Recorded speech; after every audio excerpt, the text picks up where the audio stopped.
Amancio Óscar Denis Sánchez, paraguayo. Tenía 74 años de edad. Llegó a ser vicepresidente de la República del Paraguay. Es uno de los 3 secuestrados que nunca más regresó a casa.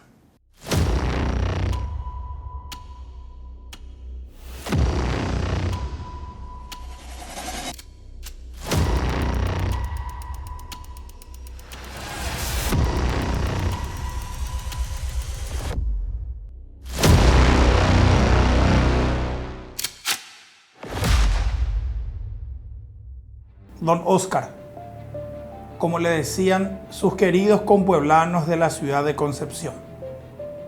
Fue capturado por el grupo terrorista Ejército del Pueblo Paraguayo EPP, que nunca hizo una exigencia concreta o un pedido de rescate, sino que impuso condiciones descabelladas, todas simplemente un pretexto para arrebatarle definitivamente a don Óscar de sus familiares. A casi 5 años de aquel secuestro, su familia suplica a los terroristas que al menos suministren la ubicación de los restos del cautivo.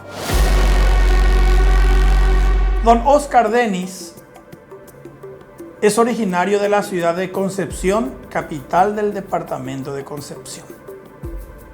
Hizo la primaria y la secundaria en su ciudad, en su pueblo, donde ya empezó de joven una relación de noviazgo con la que sería el amor de su vida y madre de sus 3 hijas. Las cosas del destino.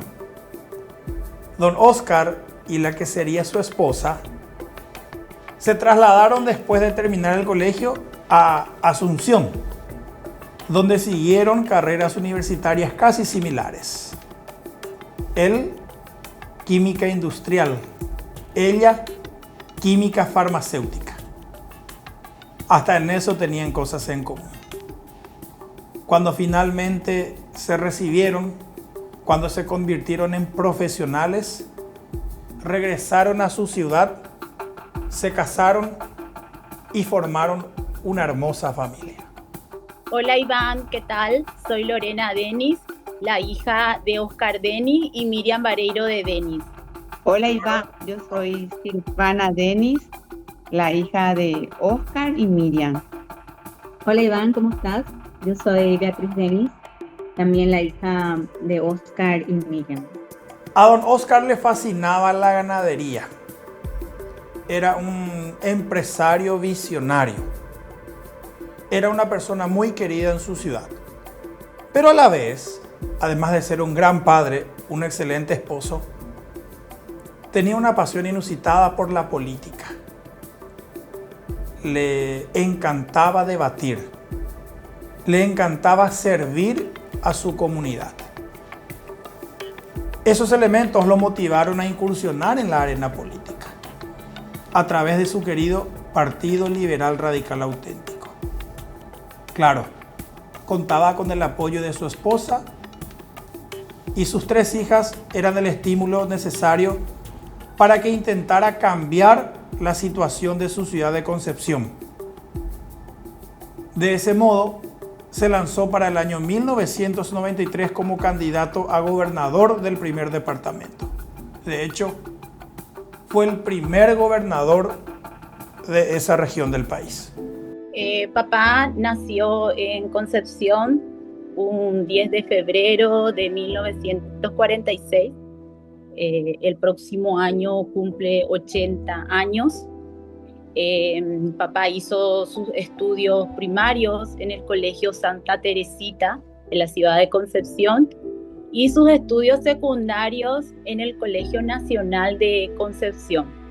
Luego vino a la capital para seguir química. Papá es de profesión químico industrial.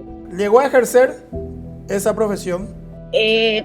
Realmente mi abuelo tenía una industria de fábricas de gaseosa y ahí es como que estuvo un tiempo cuando fue joven y de ahí fue que quiso seguir esa carrera, ¿verdad? Pero no, luego él se dedicó a ser comerciante y a la ganadería, hasta que se incorporó en la política.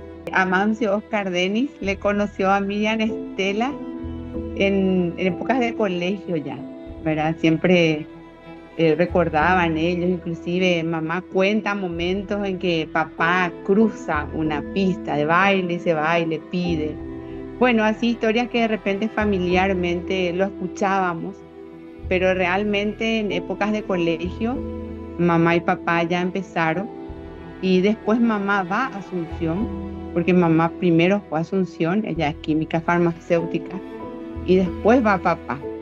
Y allí también siguen un noviazgo fuerte, ¿verdad? Nosotros escuchamos mucho de ellos y también de los compañeros de facultad de papá. Entonces siempre nos cuentan que sí, que fueron novios durante toda la época de facultad, después vuelven y se casan aquí en la catedral, un 27 de marzo. ¿En qué año se casan? Se casan el 27 de marzo de 1969. 27 de marzo de 1969 acá en la Catedral de Concepción.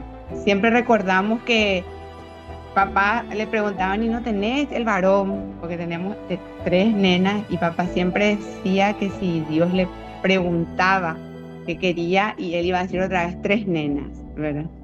Bueno, somos 3 mujeres, Miriam Beatriz, Silvana María y Marta Lorena. 3 nenas, sí. Papá siempre le gustó la política, siempre fue de la rama opositora, ¿verdad?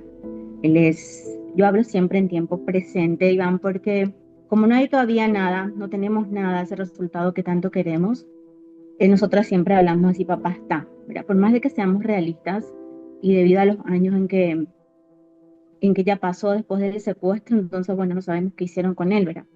A papá siempre le gustó la política y de hecho a todas nosotras siempre nos interesó la política, la buena política, la del servicio, la de construir, la de ayudar, la del bien común. Él trabajó en el comercio, como dijo mi hermana, en la ganadería. Siempre estuvieron involucradas en la vida social y comercial de Concepción y bueno, empezó siendo gobernador, el primer gobernador de Concepción en el periodo 1993-1998. Luego, al terminar el periodo, se candidató a diputado.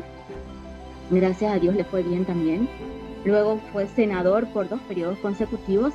Y bueno, y terminó siendo vicepresidente de la República del Paraguay. También fue ministro de Agricultura y también fue presidente del Partido Liberal. Nosotras orgullosas de todo el trabajo que hizo, de toda esa trayectoria política de papá, de Oscar Denis. Y bueno, siempre lo apoyamos en todo lo que hizo y siempre lo acompañamos de una u otra manera.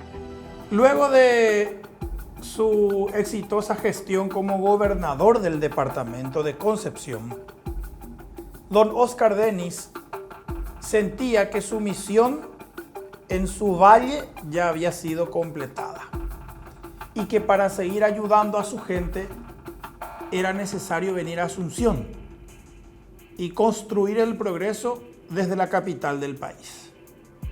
Entonces se postuló para diputado, consiguiendo un lugar en el entonces Parlamento en el centro de Asunción. Luego de ser diputado, aspiraba a convertirse en senador. De vuelta lo logró. E incluso llegó a ser miembro de la Cámara Alta por 2 periodos consecutivos. Durante la extensa carrera política de don Oscar Denis, prácticamente nunca se le conoció un cuestionamiento importante. Fernando Armindo Lugo Méndez, el ex sacerdote, el ex obispo, se convirtió en presidente de la República en el año 2008, cuando arribó al poder el considerado Gobierno del Cambio. Sin embargo, el periodo presidencial de Lugo tuvo muchos altibajos. Luego de un comienzo relativamente aceptable, surgieron algunos problemas internos en el gabinete y luego esa crisis se trasladó hacia la ciudadanía. Había sectores descontentos. La recordada masacre de Curuguatú, que se llevó a cabo en el año 2012 y que fue un enfrentamiento entre policías y militares con un saldo de 17 fallecidos, tumbó al gobierno de Fernando Lugo. No.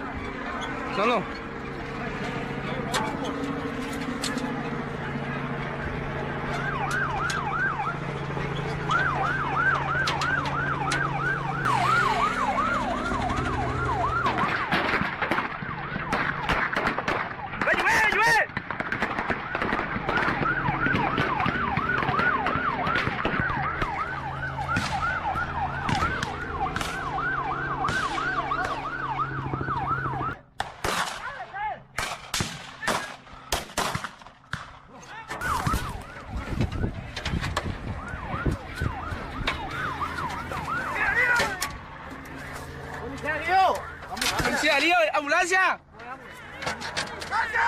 ¡Ambulancia! ¡Ambulancia! Vía juicio político, el ex obispo finalmente fue sacado del poder. Conforme al resultado de la votación nominal, se declara culpable al acusado Fernando Armindo Lugo Méndez y por lo tanto queda separado de pleno derecho de su cargo. Someto a la decisión del Congreso y estoy dispuesto a responder siempre con mis actos como ex mandatario nacional. Entonces asumió como presidente de la República el que era vicepresidente, Federico Franco, quien había acompañado a Lugo en la chapa presidencial como candidatos de una alianza entre los principales partidos de oposición. Federico Franco, dirigente del Partido Liberal Radical Auténtico, entonces llevó como su vicepresidente de la República justamente a su correligionario y a la vez uno de los dirigentes de ese partido que mayor consenso reunía, Óscar Dennis, quien de la noche a la mañana pasó a convertirse en el número 2 del Poder Ejecutivo. En el año 2013, cuando Federico Franco dejó de ser presidente de la República y Óscar Dennis dejó de ser vicepresidente de la República, este último se acogió a la honrosa situación del retiro. Abandonó la carrera política. Sentía él que había llegado a un punto máximo en su dilatada trayectoria. Dejaba la arena política después de haber sido el segundo del Poder Ejecutivo. Regresó a Concepción. Regresó a la vida que tanto le gustaba. La vida sencilla, la vida tranquila, la vida familiar. Alternaba entre la ciudad de Concepción y su estancia Tranquerita, situada ya en el municipio de Bellavista Norte, departamento de Amambay. El campo era una de sus pasiones. Óscar Dennis, aunque avanzaba en edad, se mantenía siempre vigoroso gracias precisamente al trabajo que desempeñaba. Era un inquieto. Su familia dice que era un emprendedor nato, que siempre estaba en movimiento, que nunca permanecía quieto. Esos años de disfrute luego de abandonar la carrera política fueron simplemente maravillosos. Óscar Dennis disfrutaba cada día de su plenitud. Disfrutaba de su esposa, de sus hijas, de sus nietos y de sus empleados. Era una vida de ensueño hasta que todo cambió. Y nosotros como familia vivimos con mucho orgullo, ¿verdad? Él también estaba feliz de que le hayan elegido para tal cargo. Él era un hombre de trabajo. Recuerdo que yo fui la hija que le estuve acompañando ese día cuando el Congreso lo nombra vicepresidente y salimos de ahí juntos. Y bueno, a él no le gustaba mucho el vamos a decir, el ruido, el llamar la atención, le molestaba a los guardias, la motorizada, a él le gustaba un poco más el perfil bajo. Eso le costó un poco, ¿verdad? El hecho de ir de un evento a otro con todo esa cantidad de guardias, ¿verdad? Si bien nuestra vida cambió desde que le veíamos un poco menos, él era muy familiar. Siempre nos reuníamos los fines de semana. Mis hermanas estaban allá con él en Concepción y yo aprovechaba cuando él estaba de lunes a viernes aquí en Asunción y las veces que quedaba fin de semana por algún evento que tenía por el cargo, ¿verdad? Siempre le dedicó mucho tiempo a su familia, a sus nietos. Hablábamos mucho de política en la mesa. Él nos contaba los proyectos que tenía, él nos contaba las cosas que él esperaba, ¿verdad? para el país y lo que él tenía en mente también para el departamento de Concepción. Siempre hablábamos, estábamos en familia. Era para mí, en el momento en que dije, mi papá es el vicepresidente de la República, ese orgullo, y no solo ese orgullo por el cargo, sino que recibí tantos mensajes diciéndome un hombre con una trayectoria política íntegra, ¿verdad? Y hasta hoy cuando me ven y me dicen, sos hija Oscar Denis, y me preguntan si hay noticias de mi papá, me hablan de una forma que me llena de orgullo. Creo que así él le representó al país y le representó a su partido, a su familia y a su querida ciudad de Concepción, con mucha integridad y honestidad y transparencia.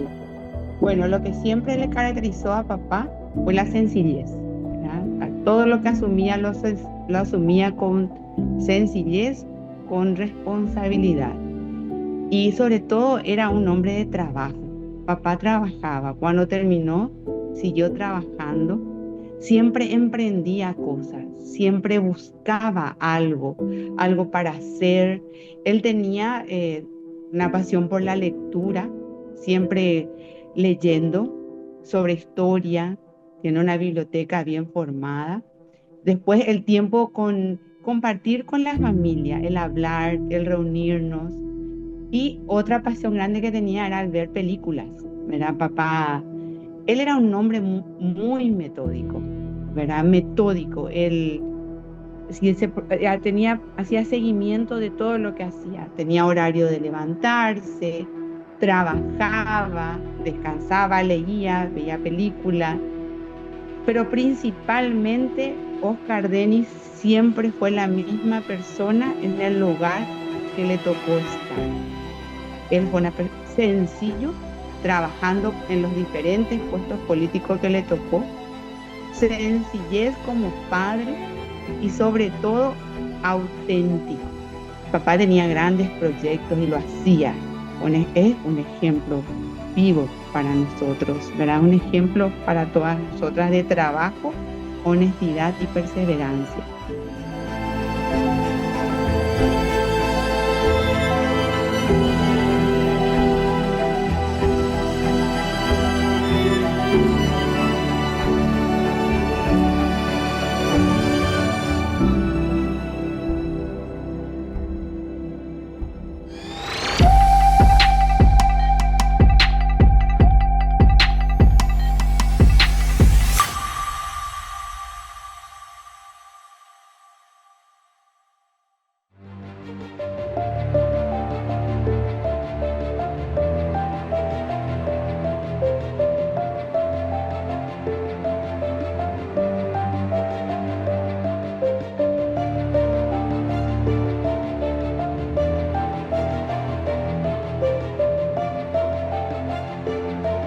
Marzo del año 2020. El mundo entero cambió.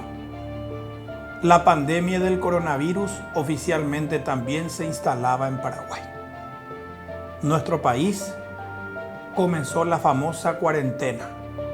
El COVID era una seria amenaza que después terminaría siendo una pesadilla con cientos de miles de fallecidos en Paraguay. Por su propia seguridad, Don Óscar Dennis prácticamente se recluyó en el campo. Abandonó la ciudad de Concepción y se instaló casi de manera permanente en su estancia tranquerita. Transcurrieron los primeros meses. Miles de paraguayos se empezaban a morir. Don Óscar llevaba una vida tranquila y que su familia consideraba era segura. Él y su esposa permanecían en su estancia lejos del ruido y lejos de la temida pandemia del coronavirus que lentamente iba tomando todo el país. Sin embargo, había un mal mayor que había sido, apeligraba más la vida de don Óscar que el coronavirus. El Ejército del Pueblo Paraguayo, EPP. A él no le gustaba mucho el tema de guardias ni el hacer mucho ruido. Una persona, si bien una autoridad que llegó a ser vicepresidente, que no le gustaba ese tipo de cosas, le molestaba porque decía que a la gente también, era su parecer, ¿verdad? Le molestaba. Dejó los cargos, digamos, y bueno, se dedicó, como dijo mi hermana, a la vida privada y trabajaba ciudad y campo. Iba de lunes o de martes a viernes o a veces martes, jueves. Los fines de semana generalmente en Concepción. Lo queríamos mantener lo más quieto, digamos, para hablar más pronto posible, que era misión imposible con él porque quería hacer cualquier cosa. Estábamos en comunicación constante, ¿verdad? Como lo queríamos tener seguro es que decíamos que en el campo iba a ser el mejor lugar, el que él se iba a poder mover con tranquilidad. Bueno, y pasó lastimosamente que nos arrebataron, ¿verdad? En el lugar que él ama, Iván, porque el campo es el lugar que él ama. Estábamos en época de COVID, yo estaba trabajando desde la casa, porque nuestra empresa te daba la oportunidad de trabajar en forma virtual. Justo estaba en una reunión con un compañero de Argentina y sonaba mi teléfono, pero así sin parar, y era mi marido Guillermo. Y yo le escribí y le decía, estoy en reunión, y no paraba. Entonces agarro, atiendo y me dice, a tu papá se le secuestró. Y viste así, es como una película, como vivir una película de terror y donde vos decís que nunca te puede tocar, ¿verdad? Hasta el momento que te toca. Hasta que hablo con mi hermana y donde me cae la ficha cuando me dice, Lorena, encontraron panfletos del EPP. Y era organizar todo, no sabes a quién llamarle, no sabes qué hacer, es como que tu vida cambia. Y ahí empecé a decir, ¿y mamá? ¿Cómo está mamá? Y bueno, mamá estaba en la casa, yo quería saber los detalles, mis hermanas no sabían cómo explicarme, estábamos todos en un shock, no entendíamos cómo podía pasar esto, hasta que bueno, me organicé, fui a Concepción, y bueno, ahí creo que todos saben cómo fueron transcurriendo los días, pero es algo que... Por eso yo siempre digo, nadie puede entender lo que estamos viviendo, lo que estamos atravesando van a ser ya 5 años. Ese día 9 de septiembre del año 2020, don Óscar estaba trabajando en la estancia. Era momento de vacunar a los animales. Regresó al casco central al mediodía, almorzó con su esposa y luego salió de vuelta con su camioneta y se dirigió hacia un retiro. Durante la tarde les avisaron que un peón supuestamente había sufrido un accidente, que había caído de su motocicleta en uno de los caminos de la propiedad. Don Óscar entonces abandonó raudamente la faena y le pidió a uno de sus trabajadores que lo acompañara.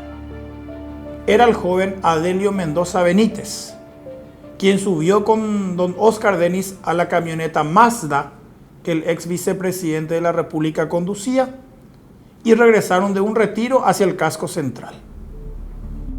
A mitad de camino, frente a un frondoso monte, ambos debían atravesar un portón de alambre que se había colocado para que los animales no pasaran a otro sector de la propiedad.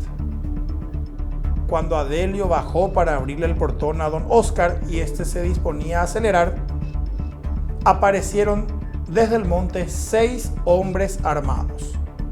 3 eran mayores de edad y 3 eran niños. se presentaron como integrantes del grupo terrorista EPP y a punta de fusil se llevaron a la fuerza a don Óscar y al peón Adelio Mendoza. El vehículo quedó abandonado en el mismo lugar, junto con varios panfletos de la organización criminal. A partir de ese momento comenzaba la pesadilla para la familia Denis. El ex vicepresidente había sido secuestrado. El grupo criminal EPP habría secuestrado hace minutos al ex vicepresidente de la República, Óscar Denis Sánchez. El ataque se habría producido en Villaú. Y nosotros nos enteramos porque mamá y papá tenían una persona también que estaba en el campo, una señora, y ella me llama y me dice: Silvana, a tu papá le llevaron los malevos, así me dijo. Y yo ahí después empezó a explicarme cómo era, y yo le paso el teléfono a mi marido, y bueno, y él termina la conversa. Esos momentos que de repente uno no sabe cómo procesar, ¿verdad? Y bueno, después viene, ve a casa y nos vamos al CODI. Ahí también esos momentos, porque primero la noticia que uno no procesa, no entiende nada, pero va actuando, porque también hay que decir que hay tanta gente que te va acompañando. Y bueno, y después la angustia de traer a mamá a casa. Mamá estaba con papá en el campo. Ella siempre recuerda que ese día papá almorzó todo y salió. Y ese no merendó, recuerda, hasta con la ropa con la que se fue, el zapato, todo. Entonces, hablamos con mamá y después: mamá, te vamos a traer enseguida a vos, pero fueron mucho tiempo, porque cuando llegamos con Beatriz al CODI, ¿verdad?, nos dijeron que solamente una de las dos podía ir al campo y teníamos que ver. Enseguida Beatriz dijo: voy a ir yo, y yo me quedé en el CODI. Beatriz fue al campo para ver todo y principalmente traerle a mamá, ¿verdad? A mí me llama mamá, yo estaba en la oficina y me llama, y ya desesperada, yo apenas la escucho. Me dice: a tu papá le llevaron, pero como dice Lorena, le llevaron, y como era tanto el grito, yo pensé: mamá, tranquilízate, le habrán llevado, papá se quedó en algún lugar, se habrá sentido mal, le vamos a encontrar. Jamás se me pasó por la mente, Iván, que pudiera haber sido secuestradora. Hasta que después me dice: no, vea, no es así, le llevó la gente mala. Ahí recién, como dicen mis hermanas, me cayó también la ficha. Salgo desesperada. Ahí le llamo a mi hermana Silvana, que estaba acá. Voy a su casa, ya agarré una mochila que encontré en el paso y nos reunimos ahí y vamos. Recibo yo ahí la llamada del presidente, que es el del presidente en ese momento. Mario Abdo. Mario Abdo, sí.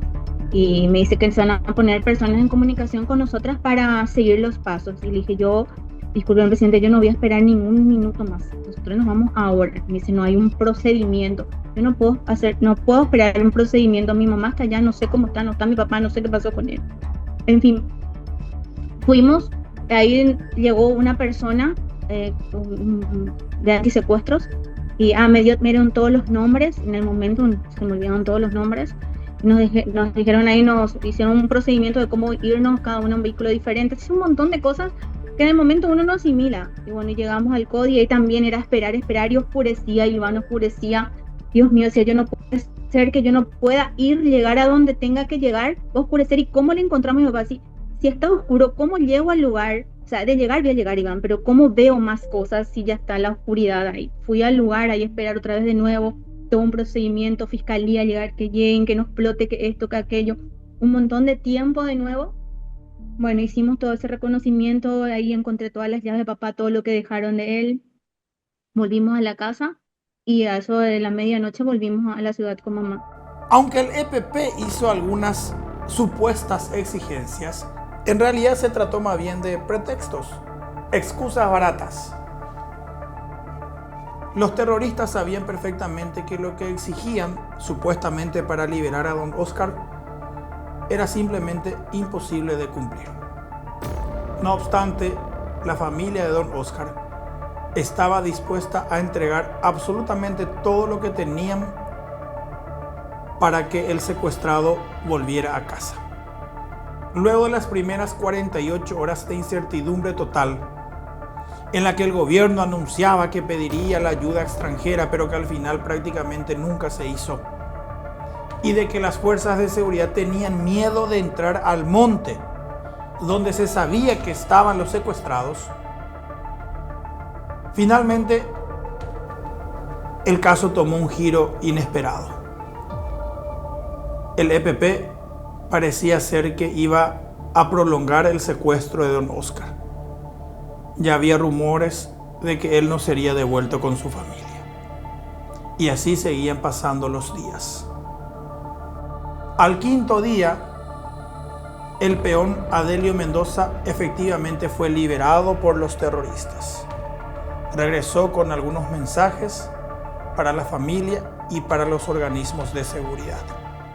El comandante Resquín ha informado, igual que el director de la unidad antisecuestro, informándome de que el señor Adelio Mendoza por su propio pie apareció en la estancia y que en este momento está siendo atendido por un equipo médico, teniendo en cuenta que lo primero que hay que hacer es hacer un análisis integral de su estado de salud y una vez comprobado eso, esperar seguramente alguna información que traiga del otro lado. Adelio dijo que cuando a él le anunciaron que lo liberarían, su patrón, don Óscar, seguía con vida, pero que estaba cansado. Contó que todo el tiempo estuvieron en campamentos no muy lejos del lugar donde los secuestraron. Efectivamente, los policías y militares que tenían miedo de entrar, tal vez si lo hacían, podrían haber encontrado aún con vida a los secuestrados. Desde aquel quinto día del secuestro, cuando regresó Adelio Mendoza y se tuvo la última información certera sobre don Óscar, la vida del ex vicepresidente de la República pasó a ser un enigma. Los días se convirtieron en semanas, las semanas en meses y los meses ahora en casi 5 años. Al momento de la grabación de este material, en mayo de 2025, nunca más se supo nada de don Óscar Dennis. Su familia, aunque mantiene la esperanza de que sigue con vida, también es realista. Las hijas al menos sí asumen que él está muerto. Y lo único que imploran, que suplican al EPP, es que envíe las coordenadas de donde dejaron enterrado a don Óscar. La recuperación de sus restos al menos le podría dar consuelo a su familia y podría poner fin a esta larga y tormentosa pesadilla. No hace mucho tuvimos una reunión en Puru Villaroga con el presidente Santiago Peña, el ministro del Interior, donde nos prometieron varias cosas. Una de ellas era invertir en tecnología, comprar drones, escáner, y hasta ahora no vimos nada de eso, ¿verdad? Le pedimos que se pongan en nuestros zapatos, que piensen en nuestras familias y que encuentren a estos 3 secuestrados, pero encuentren de la forma que deben hacerlo, no usando las herramientas que actualmente están usando. Pidan ayuda internacional, pidan cooperación y le pido paz. Nos deben paz, nos deben justicia, nos deben libertad. Y también, Iván, quiero mandarle un mensaje a los que le secuestraron a mi papá. Les suplico, como hija de Óscar Dennis y en nombre de mi familia, que nos envíen las coordenadas de donde está enterrado mi papá Óscar Dennis. Creo que ya es hora de darle una cristiana sepultura. Por favor, escuchen nuestros ruegos. Por favor, denle mensaje a mi familia. Envíennos algún mensaje a través de alguna persona, dejando cartas, de la forma en que sea, pero creo que ya es el momento de que vuelva la paz. Si cada institución hace lo que debe hacer y se ven como un trabajo en conjunto podrían hacerse muchas más cosas. Hay personas que hacen bien sus cosas, pero de repente juntos no pueden hacerlo. Entonces necesitamos que cada institución cumpla con el rol que le corresponda, que se haga seguimiento, que se tenga la voluntad política. Hay algo que no vamos a dejar de hacer, de seguir luchando, de seguir reclamando, de seguir pidiendo. Pero acá, si cada institución no cumple con su función, va a ser muy difícil. Siempre dije, no queremos ser un número más, un secuestro más, una estadística más.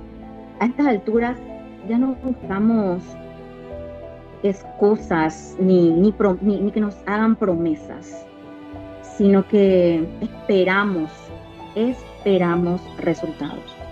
Encontremos a los tres, siempre dijimos, así debe ser. Hay que enfocarse a eso, debe ser un trabajo en conjunto, por eso es fuerza, tareas conjuntas, dicen. Al final no entendemos mucho, pero bueno, ese es el nombre. No importa qué tan grande o qué grupúsculo sea, están ahí, siguen ahí, no se los puede encontrar, no sabemos qué estarán tramando, son mucho más peligrosos de lo que pensamos. Entonces, nosotros pedimos justicia, nos deben demasiado, Iván. Nos deben justicia, nos deben libertad, nos deben paz, nos deben esperanza, nos deben todo, porque realmente nos arrebataron a nuestro todo, a nuestro motor, a nuestro papá. Nosotros respetamos la decisión de ustedes, solo queremos pedirle a ustedes, los dirigentes, permiso para entrar a sus respectivos núcleos, que entren los camiones y que la gente que quiera recibir lo reciba. Pero por eso ustedes son los dirigentes de la zona, solicitamos su permiso para entrar a los respectivos núcleos y que las personas que lo quieran hacer lo reciban. Cuando oré tomado de sorpresa, entonces siempre lo discutía primero en los núcleos, Jaupeiro, Huerú, la decisión en Boyayú a nivel de dirigencia. Sin embargo, esta vez al revés la propuesta, pero ya que oré hay criterio, hay antecedente, para entenderlo y coagina, entonces ahí oré, no dudé ni 5 minutos, oro tomas la decisión de recomendar a la gente de no aceptar. Pero por otro lado, orero y me consciente de ahí, con situación que oré como comunidad de ir y me en aprieto. En la misma situación hoy la familia, y de por medio está en juego la vida de 2 personas. Por lo tanto, ahí oré pearero y me consciente, jaupearero decidí jaro roje ya libre, jaequera y cato jamaicha ojo o recorrer en los núcleos, japeore comunicado pero es agüiza. Orero sugerí, lo recomendá a la gente de no aceptar, pero que cada persona, cada familia tiene la responsabilidad de decidir personalmente de recibir o no recibir.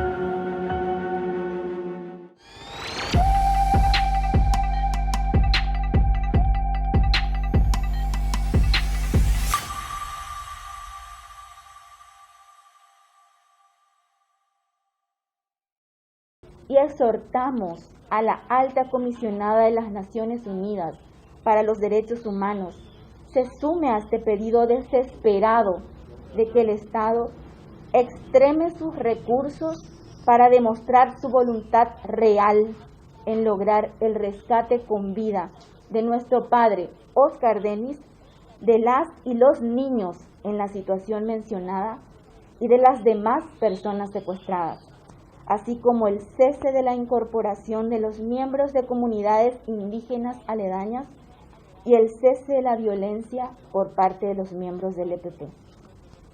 En ese sentido, solicitamos a la alta comisionada de las Naciones Unidas para los Derechos Humanos, doña Michelle Bachelet, recomiende enérgicamente al Paraguay adoptar todas las medidas necesarias respecto de sus órganos de seguridad, de inteligencia, de investigación y de cualquier otro carácter, incluida la cooperación internacional, para encontrar y rescatar con vida a todas las personas secuestradas. El secuestro de Oscar Denis estuvo precedido por un evento que también causó conmoción a nivel nacional. El 2 de septiembre, es decir, una semana antes, el primer anillo del EPP, que estaba acampamentado en la zona de Villaú, protagonizó un enfrentamiento contra militares del Comando de Operaciones de Defensa Interna, CODI. En aquella balacera resultaron abatidas 2 niñas de 11 años, hijas de los cabecillas del EPP, que literalmente utilizaron a las pequeñas como carne de cañón para salvarse ellos. La muerte de aquellas 2 criaturas se cree pudo haber acelerado el secuestro de don Oscar. El grupo que secuestró, y Dios no quiera, pero que probablemente mató al ex vicepresidente de la República, abandonó la zona del cautiverio aproximadamente 1 mes y medio después. De ello, hay una prueba consistente en que el mismo grupo del EPP, en su marcha de regreso hacia la zona de Cerro Guazú, Amambay, donde funcionaba su campamento, se encontraron con un peón de estancia que coincidentemente estaba recorriendo a caballo los límites de la propiedad en la que trabajaba. Como era muy cerca de la ruta quinta del tramo asfaltado, los miembros del EPP que estaban en fuga luego de secuestrar a don Oscar tenían que deshacerse del peón que los había descubierto. Para no hacer ruido y para no efectuar entonces disparos de arma de fuego, lo mataron a garrotazos. El celular de aquel peón fue robado por los criminales, quienes otro mes después, en noviembre de aquel mismo año, cuando estaban a punto de llegar a su campamento de Cerro Guazú, volvieron a tener otro enfrentamiento con los militares del CODI. En aquella balacera fallecieron 3 integrantes del EPP, miembros de la columna que había secuestrado a don Oscar Denis en septiembre, es decir, 2 meses antes. La prueba de que el grupo desarticulado en Cerro Guazú en noviembre del 2020 fue el que secuestró a don Oscar en septiembre de 2020 es el celular del peón que había sido asesinado durante el escape de los terroristas. Es decir, los criminales secuestraron a don Oscar en septiembre. Lo tuvieron aproximadamente 1 mes hasta que huyeron de la zona.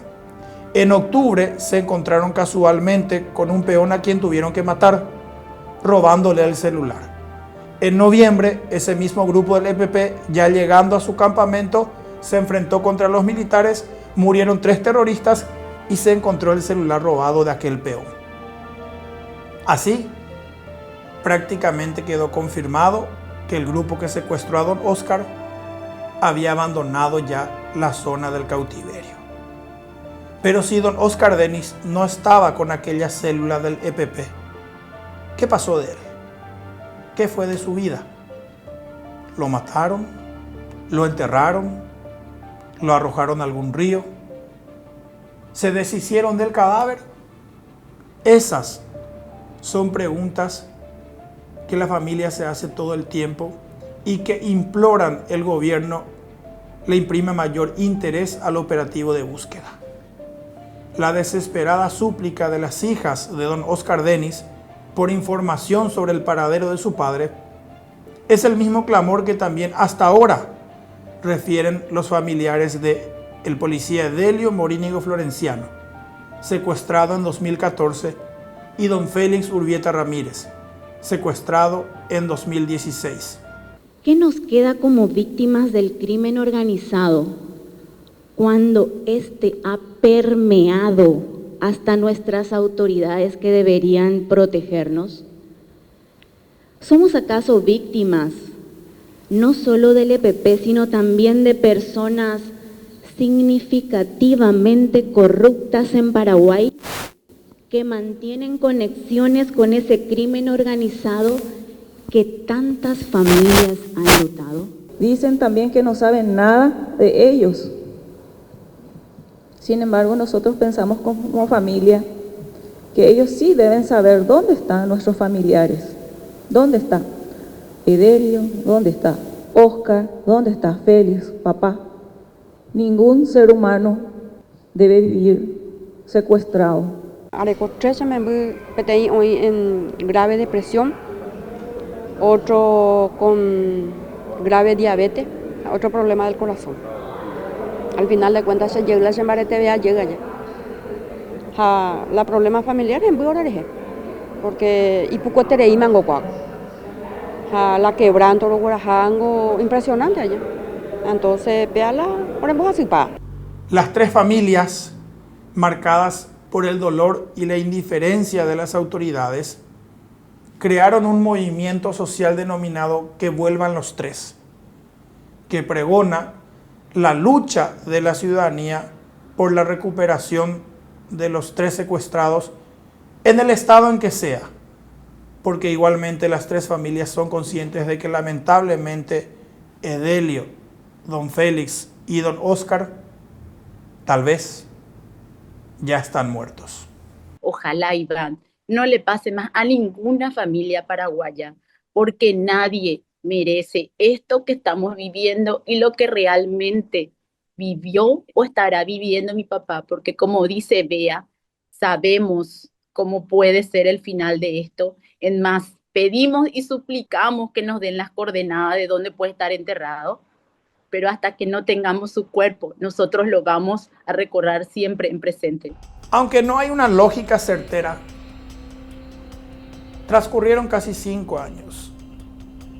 Don Oscar Denis tenía 74 años cuando lo secuestraron.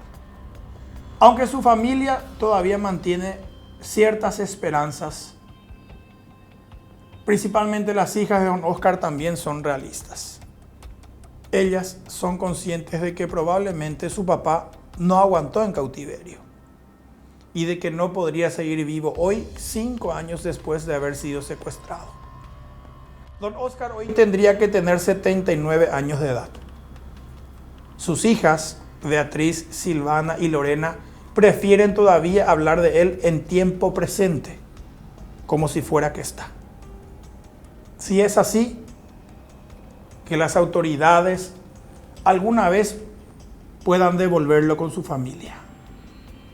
Si ya no es así, que los terroristas se apiaden de esta familia y por lo menos suministren la localización de los restos del ex vicepresidente.